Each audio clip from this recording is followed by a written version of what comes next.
Chào các bạn đến với buổi hướng dẫn Enscape 4.1 dành cho SketchUp. Buổi hôm nay là buổi 46. Buổi hôm trước là mình đã kết thúc 6 buổi hướng dẫn về làm ngoại thất trong Enscape. Trong đó mình có hướng dẫn làm 3 ngoại thất ban ngày và 3 ngoại thất ban đêm.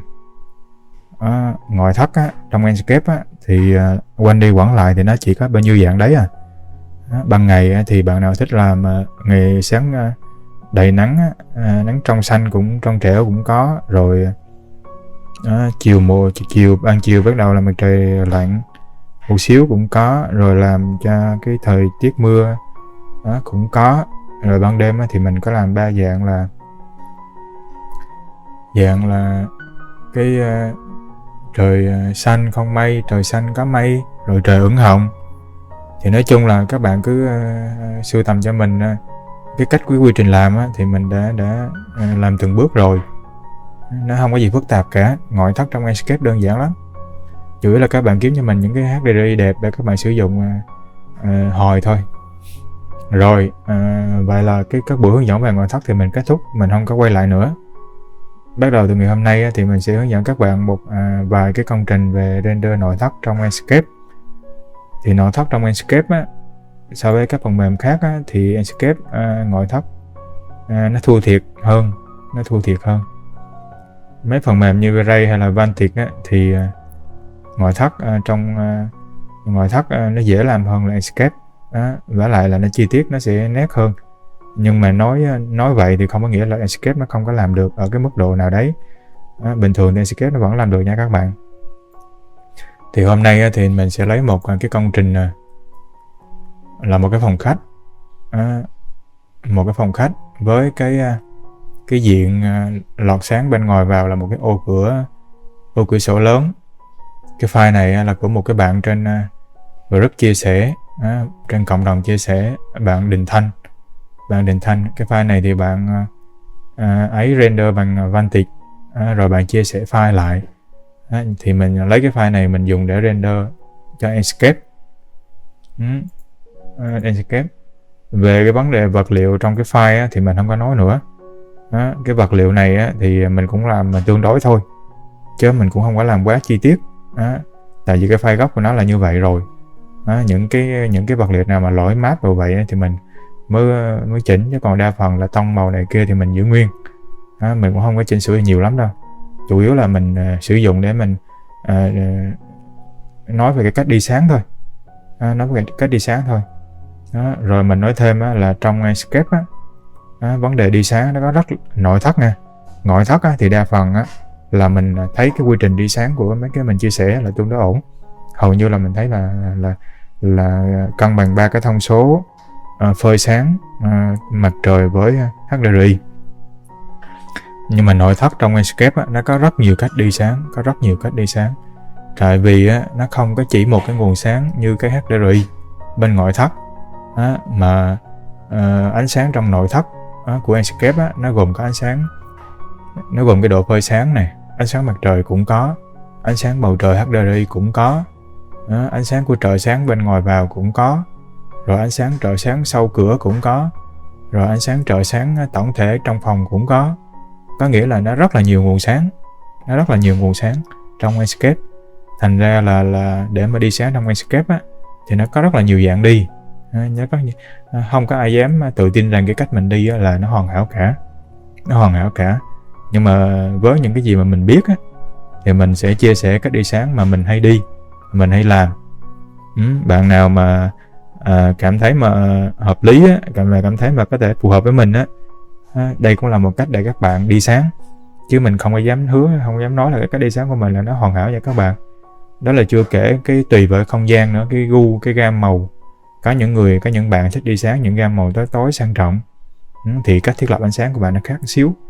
Có những bạn thích những cái gam màu giống như cổ điển hay là hiện đại thì nó lại khác một xíu. Cho nên là nó tùy gu đi sáng. Bài này thì mình cũng làm nhanh thôi, chứ cũng không có quá gọi là cầu kỳ. Thì đây là cái ảnh mình render này. Đây là cái ảnh render này. Mình cố tình cho nó ám vàng luôn. Tại vì cái không gian, cái tường rồi cái sàn nó cũng màu vàng, cho nên cố tình mình cho ám vàng. Thì mình nghĩ ở mức độ nào đấy thì render cái tầm này là cũng đủ để mà đủ để sử dụng, tương đối đủ để sử dụng. Có thể nó cũng không đẹp bằng những cái phần mềm khác, nhưng mà mình nghĩ nó là tương đối ổn rồi. Thì đây là cái bài mình render của cái file đó. Sau khi setting xong thì mình render của cái file đó. Mình nói lại là có rất nhiều cách đi sáng trong nội thất nha các bạn. Chủ yếu là các bạn phối hợp các cái đèn trợ sáng như thế nào thôi, cái nguồn sáng như thế nào thôi.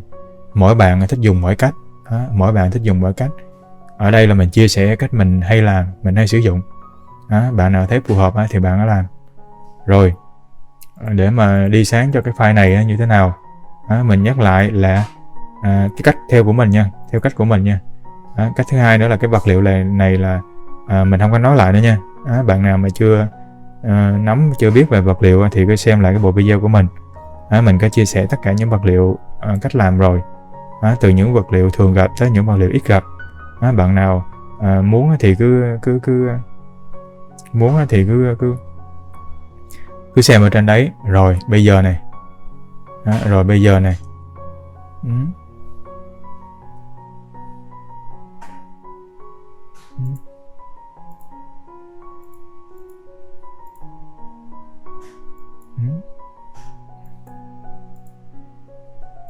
Rồi bây giờ cái file này nè, cái file này là mình coi một xíu, để đưa về mặc định cái đã. Rồi cái file này là để mà reset cái này là về mặc định. Rồi cái file này hiện tại là vật liệu là mình đã setting sơ bộ rồi. Mình đã setting sơ bộ rồi. Bây giờ là mình bắt đầu đi sáng. Để mà đi sáng trong nội thất Enscape thì thông thường tùy các bạn có thể dùng HDRI ngoại thất hay là các bạn dùng HDRI nội thất gì cũng được. Nhưng mà mình thì mình hay thường dùng HDRI nội thất. Bởi vì HDRI nội thất ánh sáng của nó không có mạnh. Ánh sáng của nó không có mạnh. Nó nhẹ, nó đều hơn, thành ra nó dễ kiểm soát hơn. Cho nên thường trong nội thất mình sử dụng HDRI nội thất. Thì trong cái bài này mình sử dụng cái HDRI nội thất nào? HDRI nội thất thì mình thường tải trên Polyheaven trên nó rất là nhiều. Bạn lựa cái nào cũng được, tùy bạn. Bạn lựa cái HDRI nội thất nha. Mình thì mình sử dụng cái HDRI này trong cái bài này. Thì những cái bài khác thì mình sẽ sử dụng HDRI khác. Bài nào HDRI nội thất nào cũng được. Thì cái bài này là cái tên của nó này. Các bạn nào muốn thì có thể tìm cái tên này thì các bạn tải về. Cái thước thì mình dùng 4K thôi chứ mình không có dùng 8K. Tại vì nội thất mà chủ yếu bên trong chứ 8K nó nặng lắm. Cái file nội thất nó đã nặng rồi. File nội thất bao giờ cũng nặng hơn file ngoại thất đó. Cho nên thường là mình sử dụng 4K thôi. Thì thường mình chọn những cái HDRI nào mà cái nền nó sáng xíu. Ở đây thì mình chọn cái HDRI này. Sau khi mà tinh chỉnh vật liệu xong thì cái setting mình đưa về mặc định. Rồi mình thu nhỏ cái này lại nha. Đầu tiên thì mình cũng vô đây mình đặt lại cái kích thước ảnh này. Ở đây mình đặt 4200/2800. Do cái khổ ảnh của mình nó chiều rộng nó to. Bạn thấy không? Render bạn nào mà không thích màu vàng thì có thể khử vàng cho nó. Qua Photoshop giảm cái màu vàng lại chứ không có gì cả. Mình đã nói rồi, Escape mình Photoshop không có nhiều đâu. Nội thất này chủ yếu là tăng cho nó nét một xíu, dưới tăng cho nó sáng một xíu vậy thôi. Thứ hai là màu của nó, ví dụ như vàng quá thì giảm màu của nó. Hoặc là cái màu của nó nhợt nhạt quá thì mình tăng lên cho nó một xíu. Rồi để mà setting nội thất đầu tiên là làm gì? Đầu tiên là mình đặt cái thước ảnh, sau đó mình chọn cái nơi lưu. Bạn thì bạn chọn cái nơi lưu của bạn. Sau đó mình giống như cái ngoại thất thôi, mình auto đặt tên. Qua cái mục main này, cái này bạn tăng mask lên cho mình. Cái tăng mask lên cho mình. Cái này cái outline này đối với nội thất bạn nên để 1. Bạn nên để 1 để cho cái đường cạnh, đường nét của mấy cái trần nó nét một xíu. Thường là nội thất mình sẽ để 1. Rồi qua cái mục đây mình đưa về 2 điểm tụ. Cái mục độ hút đồ hút camera này, bạn kéo vào giùm mình. Thường trong nội thất á, mình đặt từ 60 cho tới 70 tùy vào cái góc nhìn. Ở đây mình đặt 62 đi, rồi ở đây mình đặt 62 đi, thì bạn kéo sao cũng được, miễn sao mà bạn cảm thấy là nó ổn là được. Bạn kéo miễn mà bạn thấy là cái góc nhìn của mình nó vừa đủ là được. Như này là mình kéo 62 là đủ này, hoặc là 63 cũng được. Đó, 63 mình thấy nó hớt quá, cho nó 60 đi, 60 cho nó 60, rồi cho nó 62 đi. Đó, 62 thì kéo ra nó thấy được cả cái chân cái sofa này. Rồi mình đưa 62 ngăn. Đó, sau đó là bạn tắt cái đồng bộ này đi, tắt cái auto đi, bạn để cho nó mặc định đi cái đã. Đó, qua cái này bạn kéo nó về không, bạn kéo nó về không. Cái này bạn để cho mình 20 đi, cái này bạn kéo nó về không luôn, cái này bạn kéo nó về không luôn. Qua cái này bạn kéo nó về không luôn, bạn kéo nó về không luôn, cái này bạn kéo nó về không luôn. Rồi ok, cứ vậy đi cái đã. Rồi bước tiếp theo là bạn đưa cái HDRI vào. Đó, bạn chọn cái này, bạn đưa cái HDRI vào. Đó, mình chọn đúng cái này nha các bạn, mình chọn đúng cái này, chọn đúng cái này. Đó, mình đưa cái HDRI vào. Đó, sau khi bạn đưa cái HDRI vào á, bạn bật cái đồng bộ, bật cái đồng bộ. Đó. Rồi bắt đầu bạn tăng cái này lên 20.000 cho mình, từ 20.000 tới 25.000, bạn muốn cái khoản nào cũng được, mình cho nó 22 năm đi. Rồi ok. Đó, nói chung là trong cái khoản đấy, thường là đối với cái HDRI nội thất này, đó, thường HDRI nội thất này thì phải tăng trong cái khoản đấy, tăng trong cái khoản đấy. Bước tiếp theo là cái bước quan trọng này, bạn kéo cái này về không, kéo cái này về không. Bây giờ bạn xoay cái HDRI. Đó. Tùy mỗi người nha, có người thích đưa ánh sáng của cái HDRI vào trong cái công trình của mình, có người thì không thích đưa. Đó. Hoặc là có người muốn đưa ít đưa nhiều, đó tùy. Mình á, thì thường á, là mình không thích đưa cái ánh sáng của cái HDRI nó vào trực tiếp trong cái công trình. Đó. Đưa nó vào trực tiếp trong cái công trình. Đó. Sau đó mình xoay.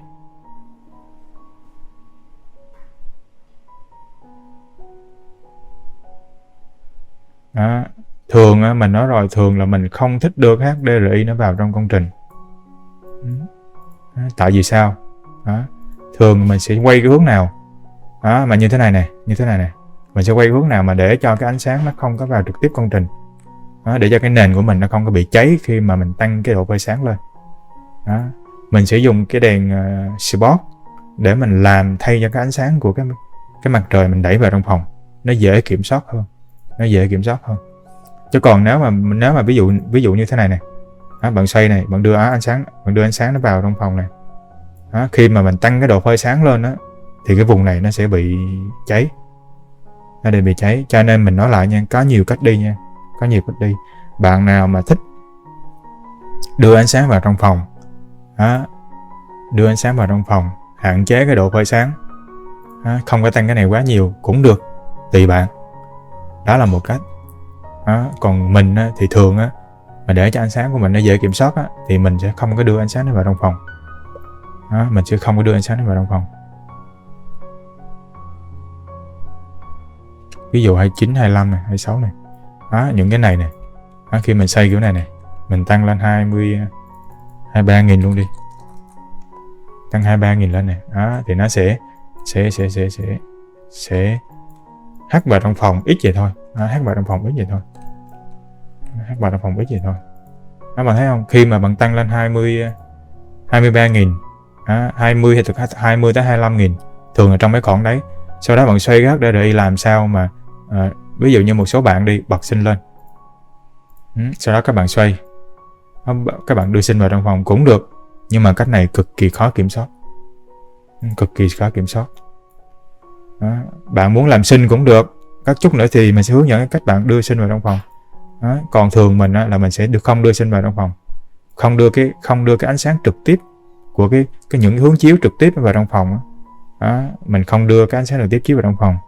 Tại vì sao? Khi mà mình đưa nó cái độ phơi sáng nó như thế này này, nếu bạn đưa ánh sáng nó vào trong phòng, ví dụ bạn đưa này nè, đó.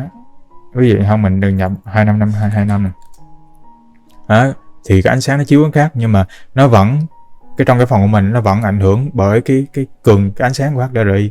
Sau đó mình tăng cái độ phơi sáng lên, mình tăng 51 nè, cho cái tổng thể ánh sáng trong bài nó tăng lên 1 nè, mình tăng lên 2 chút nữa đi, đó, tăng lên 2, tăng lên 3 đi, đó, tăng lên 3 là nó cháy rồi, mình tăng lên 2 thôi, đó, 2 là nó vẫn còn ổn nè, chút nữa mình trợ sáng nữa là cái vùng này nó vừa. Đó, thì nếu như mà bạn quay cái hướng bạn đưa nó vào này nè, thì cái khu vực này của mình thấy nó cháy không? Có nghĩa là ánh sáng trong phòng của mình nó chưa kịp sáng thì ánh sáng bên ngoài nó đã cháy.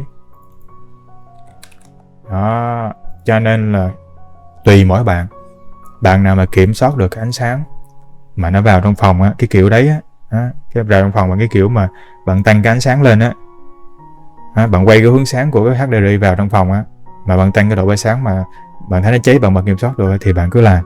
Nhưng mà riêng mình á, thì mình không có làm như vậy. Để mà tăng cái độ phơi sáng tổng thể công trình á, thì thường là mình sẽ không đưa cái hướng chiếu của cái HDRI vào trong cái phòng. Cái này quan trọng nha các bạn, cái này quan trọng. Cái này không phải ai cũng nói với bạn đâu, mình là chẳng qua do cái hướng dẫn Escape này mình chia sẻ miễn phí luôn, thành ra mình nói, mình chia sẻ. Cho nên nếu mà bạn để cái hướng sáng của cái HDRI nó chiếu vào trong phòng á, bạn tăng cái độ phơi sáng lên thì khu vực nó sẽ cháy.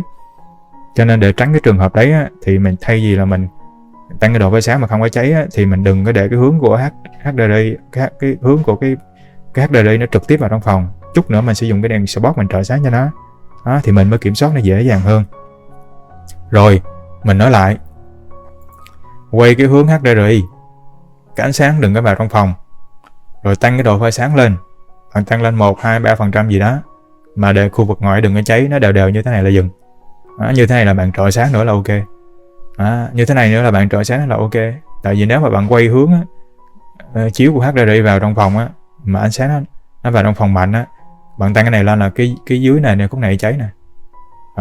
Cho nên là mình nói rồi, có nghĩa là nên lưu ý cái chỗ này, xoay hướng HDRI và cái cường độ này, tăng làm sao bạn cảm nhận cái phòng của bạn nó sáng vừa.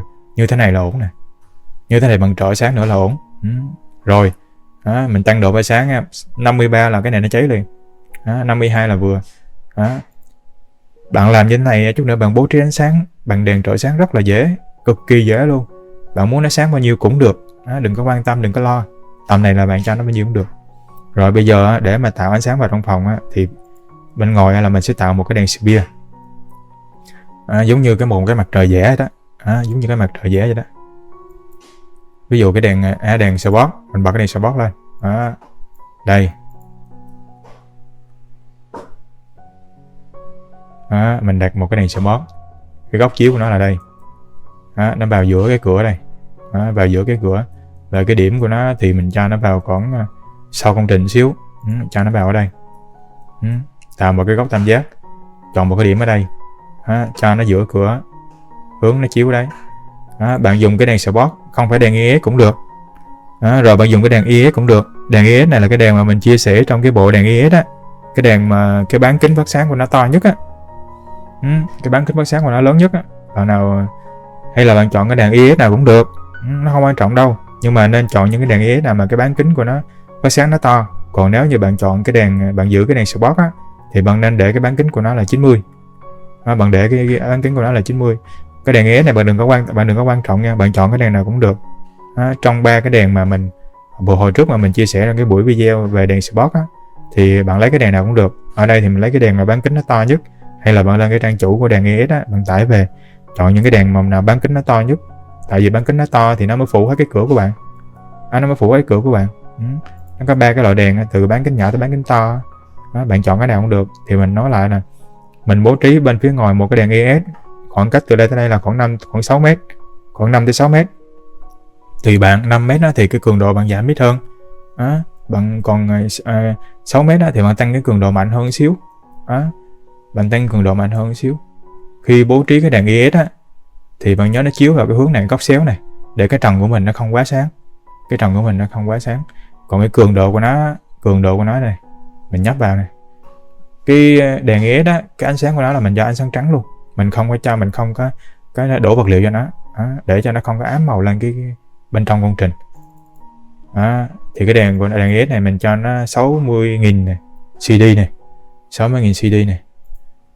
Khi bạn bố trí cái đèn IS á, Rồi khoảng cách 6 mét rồi, hướng chiếu rồi, bạn tăng từ 1000 lên, bạn tăng tới khi nào mà bạn thấy cái công trình mình bắt đầu nó xuất hiện những cái vệt này, nó xuất hiện những cái vệt sáng là bạn dừng lại, bạn đừng có tăng nữa.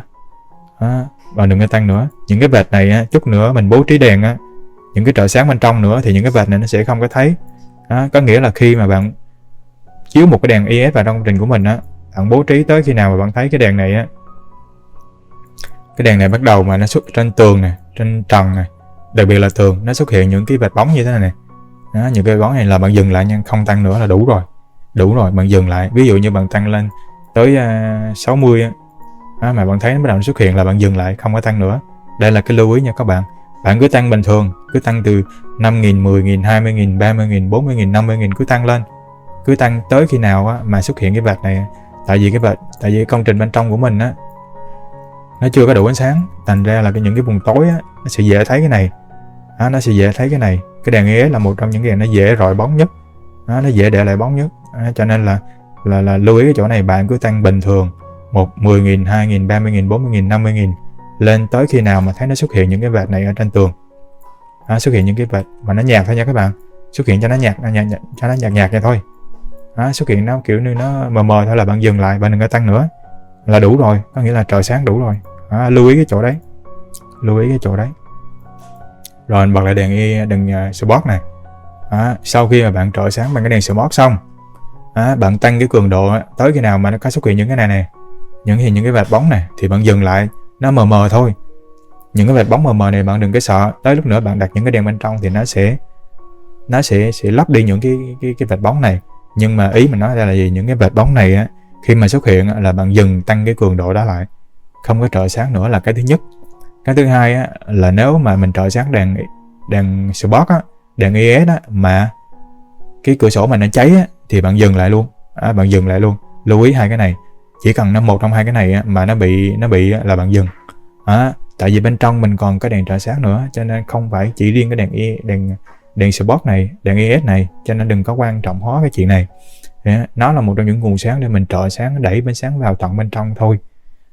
Có nghĩa là một là bên ngoài cửa sổ nó cháy là dừng lại, không có tăng nữa, hoặc là nó xuất hiện những cái vệt bóng ở trên tường này này. Những vệt bóng ở trên tường này bạn cũng dừng lại, đừng có tăng nữa.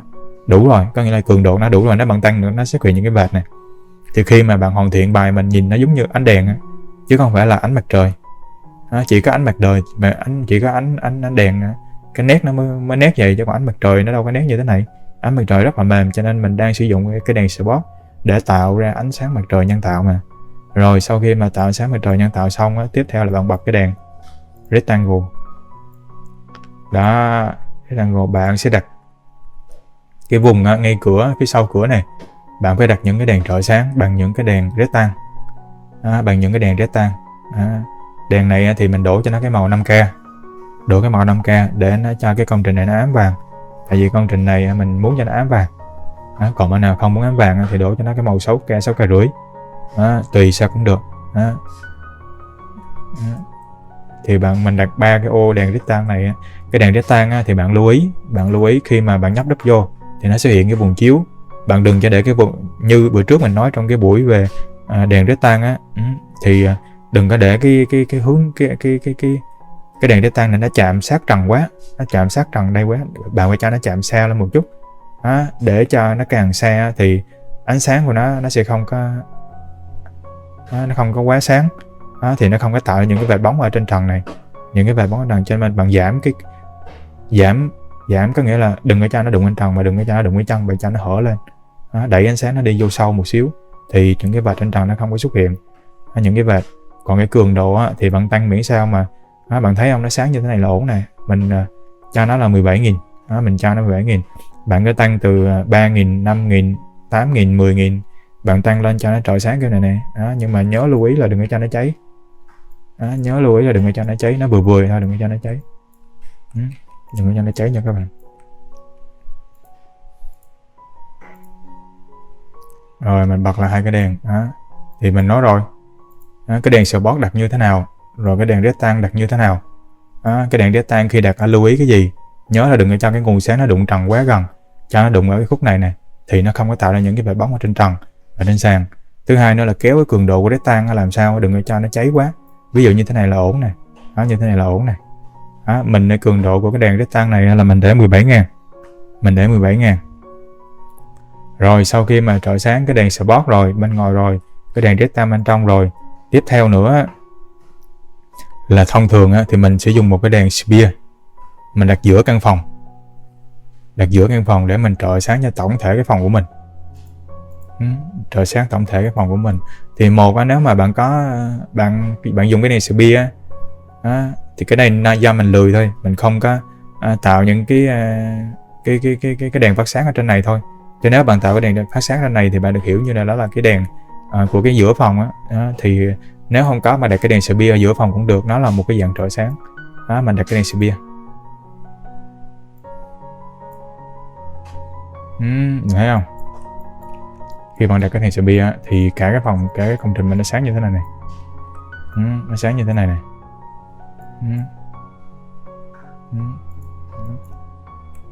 Sau cái đèn spear nó cả công trình mình nó sáng như thế này. Cái đèn spear này thì mình cho cái màu của nó hình như mình cho là màu của nó là mình cho 5.000, màu của nó là mình cho 5.000. Mình cho một cái đèn spear giữa phòng luôn.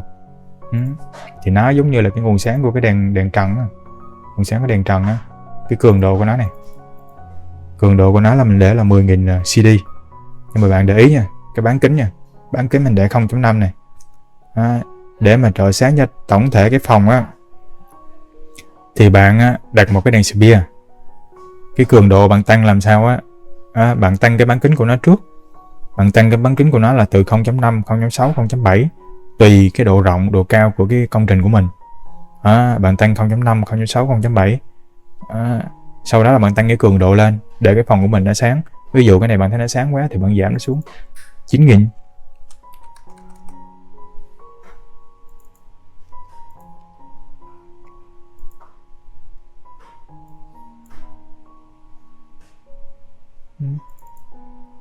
Bạn giảm nó xuống 9.000.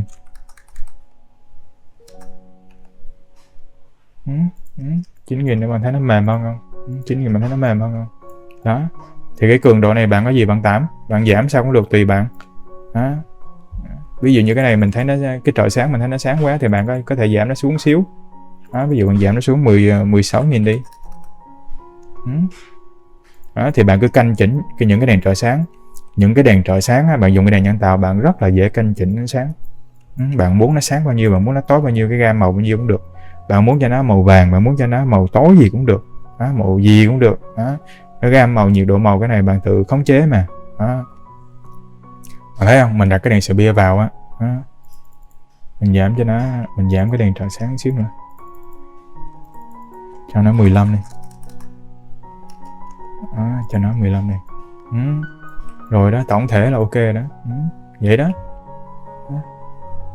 Đặt thêm một cái đèn spear ở giữa cái phòng. Nhớ là cái bán kính của nó, để cho ánh sáng của mình nó mềm giống như mình nói hôm trước thì bạn bắt buộc phải tăng cái này lên 0.5 thì nó mới mềm được. Còn kéo về không là nó tập trung điểm thì những cái này nó sẽ tạo những cái vệt bóng rất là nét. Để mà bạn để 0.5, 0.6, 0.7 thì không gian của mình nhìn không có biết được là nó trợ sáng. Tất nhiên để mà chống cái hiện tượng này thường là cái đèn trần mà phải bật lên.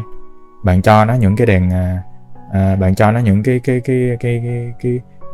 vật liệu phát sáng ở trong đèn thì nó tạo lên, nó giống như là đây là có những cái đèn đang phát sáng này. Đèn phát sáng. Bạn dùng đèn spear để bạn trợ sáng. Mình nói lại, đầu tiên là dùng đèn spot trợ sáng bên ngoài vào. Hai là dùng cái đèn rectangle phía sau cửa. Ba, nếu mà ánh sáng nó chưa có đủ thì bạn phải dùng cái đèn spear đặt ở giữa phòng. Đèn spear này bạn tăng cái bán kính của nó lên tầm 0.5 hoặc là 0.6 hoặc 0.7 tùy vào công trình của bạn. Khi bạn tăng càng cao thì nó sẽ có những cái vệt bóng ở trên trần này, cho nên bạn phải tránh cái chuyện khi mà bạn tăng càng cao thì cái vệt bóng nó xuất hiện ở trên trần đốm thì bạn giảm nó lại.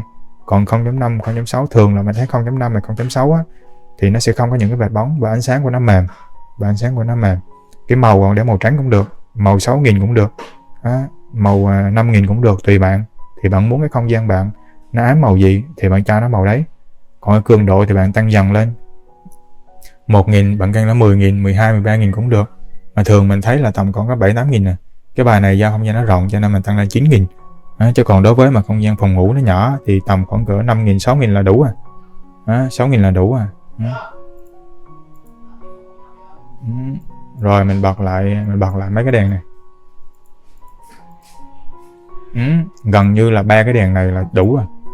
3 cái đèn này khi bạn bật lên là gần như không gian của bạn đủ sáng rồi. Đủ sáng luôn. Vậy là đủ rồi, vậy là render đủ rồi.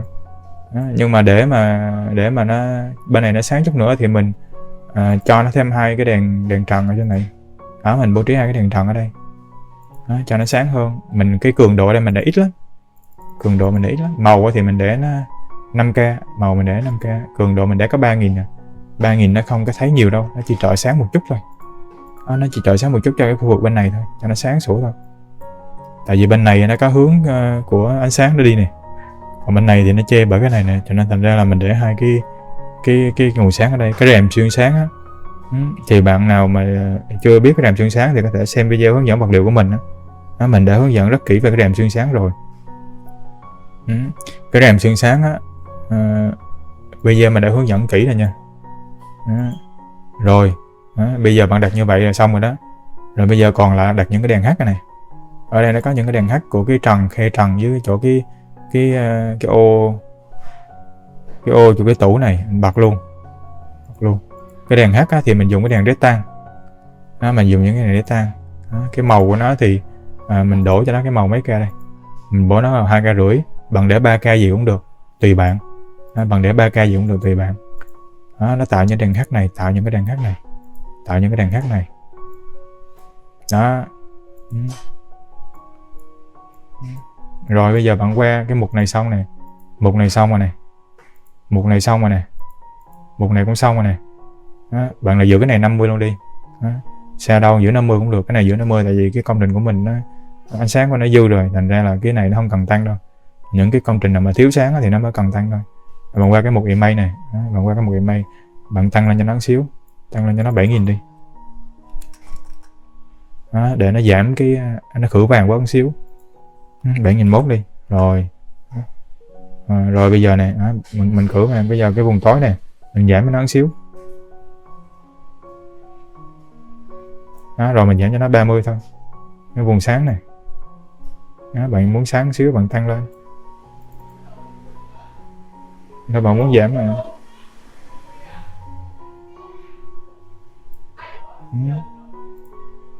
Không, mình tăng cho nó 10 đi, cho nó 10 cho nó sáng được cái 5 thôi. Cho nó sáng được cái này.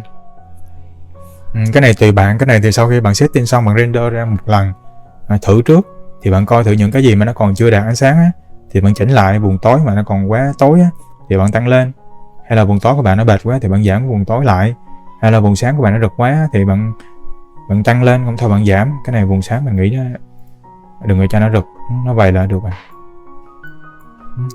rồi. Thì mình nói lại đây nè, một image nè, một main nè, image nè, bầu không khí nè, bầu trời nè, bầu bút nè. Rồi vậy đó, vậy như thế này là bạn render thôi. Bạn render cái bậc, que ra cái hình này. Bạn qua Photoshop, bạn cho nét một xíu. Photoshop bên Enscape mình chỉnh ít lắm, cho nét một xíu. Cân bằng màu một xíu, vùng nào sáng quá thì giảm lại, vùng nào tối quá thì tăng lên. Hay là vùng nào thiếu sáng quá cần highlight tăng lên thì bạn tăng lên, không thì thôi dừng.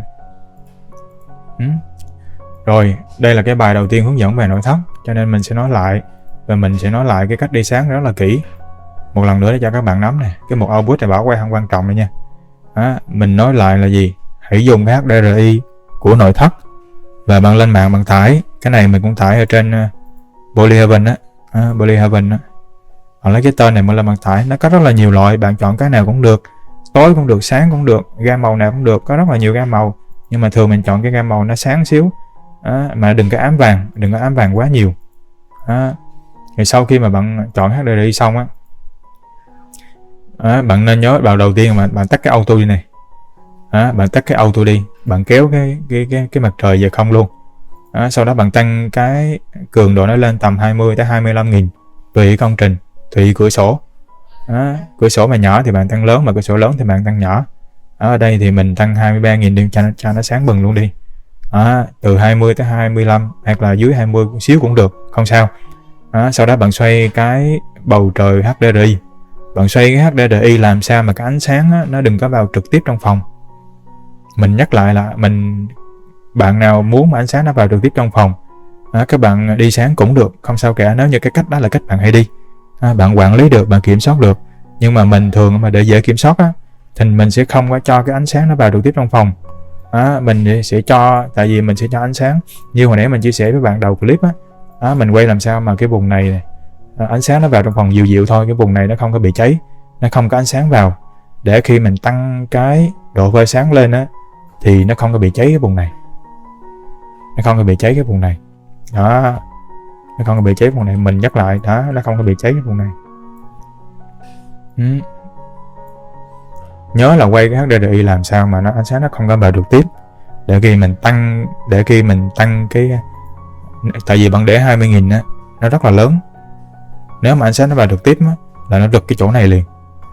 Mình đã tăng lên 20.000, còn nếu như cái này mấy bạn có một số bạn đi ánh sáng là không tăng cái cường độ HDRI thì nó không quan trọng, nhưng mà một khi do mình tăng cái này lên 20.000 rồi này, mình tạo một cái môi trường sáng rực ở bên ngoài này, cho nên là những cái vị trí chiếu của cái không gian HDRI á, ví dụ như những cái vị trí chiếu này nó rất là rực, cho nên là mình để tránh cái trường hợp đó là mình quay cái hướng làm sao mà ánh sáng nó không có vào trực tiếp trong công trình, nó chỉ hắt sáng trên trần trên sàn thôi, để khi mình tăng cái độ phơi sáng lên thì hai cái vị trí này nó không có cháy.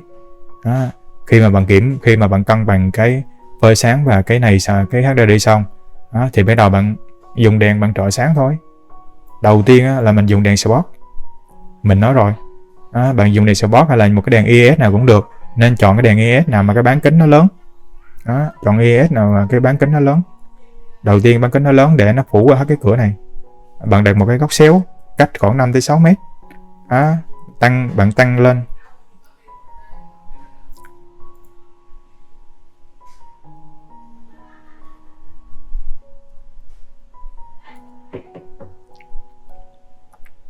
Bạn tăng lên tới khi nào mà mình hướng dẫn rồi. Tới khi nào mà những cái vệt bóng bắt đầu nó xuất hiện ở trên tường, là bạn dừng, đừng có tăng nữa. Lúc đó trợ sáng IS đủ rồi. Hay là cái đèn spot, bạn giữ đèn spot cũng được. Bạn lấy đèn spot, bạn trợ sáng, bạn tăng nó lên 90 độ để bạn trợ sáng cũng được, không sao cả. Bạn mở rộng cái bán kính của nó lên. Cái nào cũng được, không quan trọng nha các bạn. Không phải nhất thiết là đèn IS. Mình đã nói rồi, chọn đèn IS hay đèn spot đều được. Nhưng mà chọn những cái nào bán kính nó lớn xíu. Và khi nó tăng sáng cái vùng sáng mà nó tạo ra những cái vệt bóng ở trên tường là dừng, không có tăng nữa là đủ, coi như IS là trợ sáng đủ. Tiếp theo là bạn bật cái đèn rectangle sau cửa sổ lên. Bạn tăng lên, bạn cũng tăng lên, bạn tăng tới cái nào mà giống vậy mình thấy nó vừa đủ sáng là được. Nó vừa đủ sáng là được. Tại vì cái nguồn sáng của cái đèn này nó không phải là cái nguồn sáng chính đâu, mà cái nguồn sáng chính mình sử dụng trong nội thất thường là mình dùng cái đèn spear mình trợ sáng. Spear mình trợ sáng, mình sẽ tăng cái bán kính của cái đèn spear lên, để ánh sáng của trong phòng mình nó mềm. Ánh sáng trong phòng mình có mềm, nó giống như là ánh sáng bên ngoài lọt vào đó, mình không có cảm giác được. Đối với nội thất, mục đích của mình là vẫn để thấy được cái vật liệu, để mình thấy được cái vật liệu, chứ cũng không ai mà đi phải cân đo đong đếm để nó render giống thật để làm gì. Cái mục đích của mình là dễ sử dụng, ánh sáng của nó đều, lan tỏa đều, thấy được vật liệu, rồi cuối cùng là những cái đèn phụ thôi. Những cái đèn phụ thì nó không có phải là những cái đèn cung cấp cái nguồn sáng cho tổng thể cái căn phòng, dù đèn H nè, hoặc là một số cái đèn trang trí, đèn tường, hay là những cái đèn này cũng được. Bạn muốn thì bạn cứ thêm, không sao cả. Nhưng mà ba cái nguồn trợ sáng chính trong không gian nội thất của mình cần phải cân bằng. Đó là đèn spot, rectangle và đèn spear. Ba cái đèn này rất là quan trọng. Bạn cân bằng cái đó. Bạn nhớ nha, bạn nhớ là khi mình tăng cái độ phơi sáng nha, cái này cực kỳ quan trọng. Bạn tăng cái độ phơi sáng, đừng có để cho, ví dụ như mình tăng hồi nãy mà thấy không, mình tăng lên 53 là cái cửa nó cháy liền, là mình dừng, đừng có quan tâm nữa, đừng có sợ nó thiếu sáng. Ví dụ như cái này mà có một số công trình ánh sáng của nó tốt thì trợ sáng của nó ít, cái cường độ trợ sáng nó ít. có một số công trình mà cái độ phát sáng của nó mà thấp á, nó lọt sáng ít á, thì cái cường độ phát sáng, cái mình sẽ tăng những cái cường độ cái trợ sáng lên. Rồi buổi hướng đây nè, đây là ví dụ công trình mà render rồi này, render rồi nó ra công trình như này, render rồi nó ra một cái công trình như thế này. Mình thấy cũng ổn mà, mình thấy cũng ổn. Rồi buổi hướng dẫn Enscape về nội thất đầu tiên đến đây là kết thúc. Cái cách làm là vậy, cách làm là vậy. Setting thì quan trọng nhất là cái độ phát sáng và cái hướng quay của HDRI, hai cái này nó phải cân đối. Tại vì cái cường độ của mặt trời mình bỏ đi, còn bạn nào muốn mặt trời nó vào trong phòng cũng được, thì mình sẽ hướng dẫn ở cái buổi sau nữa. Quan trọng cái thứ ba là cái trợ sáng, là bạn phải kiểm soát được cân bằng ba cái là đèn spear, spot và đèn rectangle. Rồi buổi hướng dẫn Enscape đến đây là kết thúc. Cảm ơn các bạn đã xem video. Nếu các bạn thấy kênh, thấy những chia sẻ của mình mà có ích á, thì hãy đăng ký kênh ủng hộ mình cũng như là chia sẻ video. Rồi chào tạm biệt các bạn.